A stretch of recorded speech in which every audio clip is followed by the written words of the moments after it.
कांदे मिरची काटून घेतलेले आहे आणि आता आपण याची अशी करू सिल्ट काढूया. बघू शकता आरामात निघू राहिले. तर एवढी काही घाई करायची गरज नाही. थोडंसं आरामात थंड होऊ द्या. ते आरामात थोडंसं पण असं केलं तरी निघत असते ते. तर चला आपण काढून घेऊया.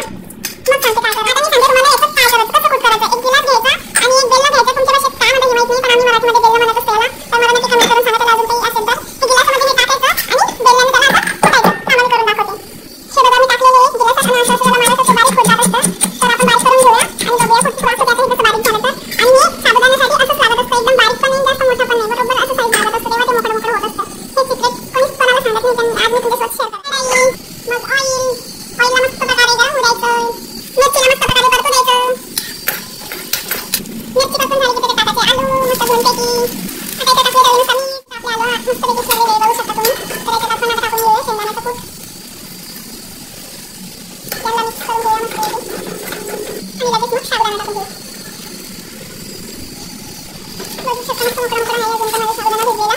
काढून घेऊ.